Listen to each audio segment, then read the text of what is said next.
Welcome to St. Joe and Phil Welch Stadium, where tonight we have Mink League playoff action for you.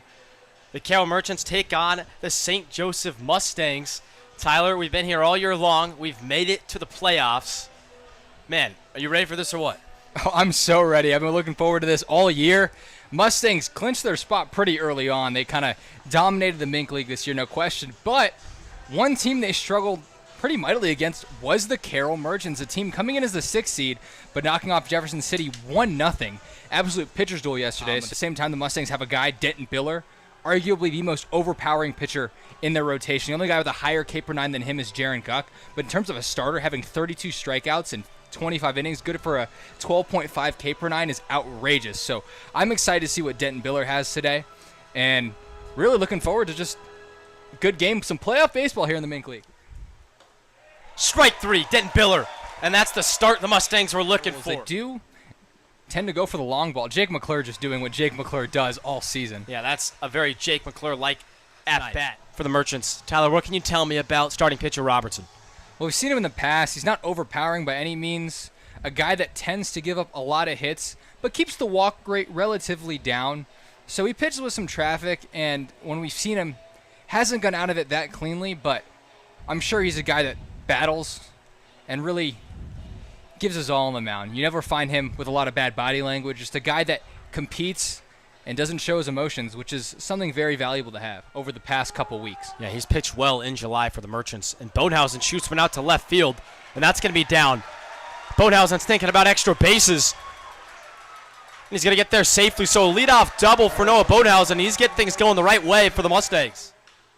That one's first pitch. First pitch swinging is Schrack.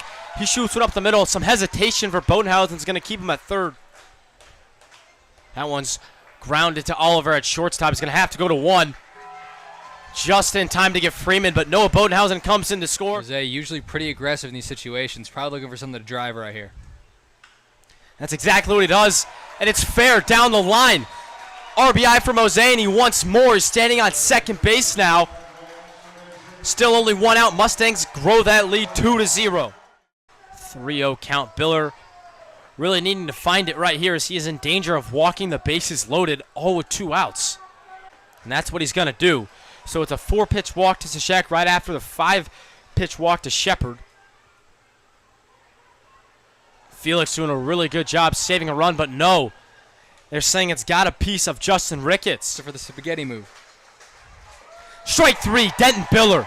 Got himself in and out of a jam, only gives up one run. 4 or 5 innings out of a guy, you'd probably want that to be a starter. Someone who's more comfortable and has done it more often. And Biller, who is ahead of Delarose, too, throws a curveball off the dome. Hits the most RBIs, the most runs scored, the most stolen bases, and the highest slugging on the team as he ropes a double down the line. This could be trouble for the Mustangs. See what they do. Dutler, not known for his speed. The ball gets kicked around in right getting field. Waved home. So Bodenhausen's bobble in right field allows Noah Dutler to come all the way around and tie this thing up. McBride sprays one to right field. Bodenhausen shouldn't have any issues with this, but it's going to bring in a run. So the Merchants take the lead 3-2 on a sacrifice fly from Colin McBride. It's funny. It's crashed twice this entire year. As Freeman takes one inside, and that's going to hurt a little bit. Oh, 2-pitch to Moses, hit up the middle.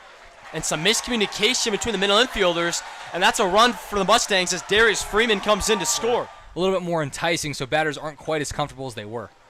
Chop to Shazek at third base, trying to go for the double play, and they won't get it. So McCullum digs out the fielder's choice, and that's crucial as it gives the Mustangs the 4-3 lead. He has the potential to work you into the 7th or 8th inning, depending on how this ball game goes. That's very valuable, and you could save your bullpen potentially for the championship, shall you get there. Harrington is a strike thrower, but also has good enough stuff to get guys out, supporting a K/9 over 10. And there it is right there. So the 30-8 K to walk per 9 gets even better. That's strikeout number 31 on the year for Aaron Harrington. There's a bunch of guys. This one hit hard on the ground. Oliver's going to have to make it perfect, and he does. Great play from Nolan Oliver at shortstop, gets Noah Bodenhausen. He keeps improving. That low striker rate is going to help him out a ton. Yeah, that's a good bat-on-ball example right there as he drives it into center field. He's going for the hustle double. He puts the head down, and he slides in safely. If I'm Billy Robertson right here, I'd throw another breaking ball in a non-hittable location. If it's off the plate, it's off the plate. Go after your next guy. Although he would get the righty matchup, he decides to go at Freeman, and he's going to regret it. Darius Freeman puts one in the gap. Carson Schrack comes in to score, and Freeman wants 3. He's going for third, and he slides in safely. Right over the top.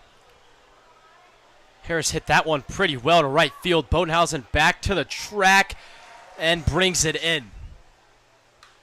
That one hit well. It's going to be sinking and dug out there in left field, but it's down for a base hit. 2 runners on. He's looking to add to this Mustang lead, and he takes ball 4 and no outs. He shoots one to left field. It's hit in the direction of Ricketts, who makes a diving grab. So a run-saving catch from Ricketts in left field, but Don Felix still going to come in to score. Coach Berg opting to leave Robertson in this game. That one hit hard off the chest of Aiden Chazek at third base. And that's going to be an infield single or air, however you want to call it. We'll see what the official scorer says. That'll be a single. There's Lake Hagan on the mound, and it's Carson Schrack digs in. Hagan has had a pretty good year, wouldn't you say so, Tyler? I would too. He's been their second most used guy out of the bullpen. Ethan Silva was the first, and he pitched yesterday. Lake Hagan, 3.48 ERA, much better than the team average. Walk rate a little high, but other than that, opponent batting average 210, really enticing, especially in a situation like this. 3-1 pitch to Carson Schrack, trying to break this thing open. Instead, it's going to be a ground ball to Harris. Flips it to Dutler at first base, and that'll be it. Work, but Harrington, the bulk guy this game, he's already thrown more pitches than Biller, or excuse me, more innings than Biller. And you can see it right there. Great pitching as he mows down one of the better hitters in this lineup in Dylan Shepard. So Freeman, who ended last inning on deck with the bases loaded, drops down a beautiful bunt. And there's nothing Chazek can do about it, but he throws it into right field, and Freeman's going to advance to second base, and the ball from Dutler isn't a great throw. Mosey up the middle, and Freeman's going to come around to score. It's going to take a perfect throw, but it's cut off from Dutler, and now Mosey is hung out, but he's going to get back to first as no one was there. At Chillicothe in a one-run game. As Holton hits one up the middle, this could be a double play. Sammy Harris to first, and it is so a week ago.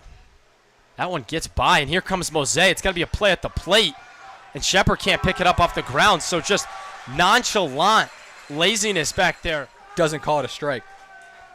And instead, Chazek is going to walk back to the dugout instead of walk into first base as he goes down swinging. But Witt, appearances almost exclusively out of the bullpen, just one start for him, but leads the team in appearances with 14, second in the team in appearances with 14.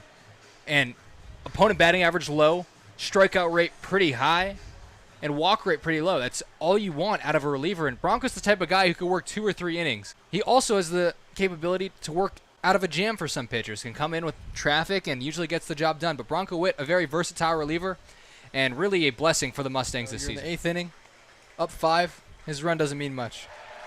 There you go, Bronco Witt zones back in on McBride at the plate, and that's what's going to happen. Strike 3.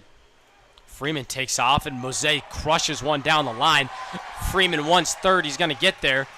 Mosey will stay at first, so it's corners. But Felix does lead the league in home runs.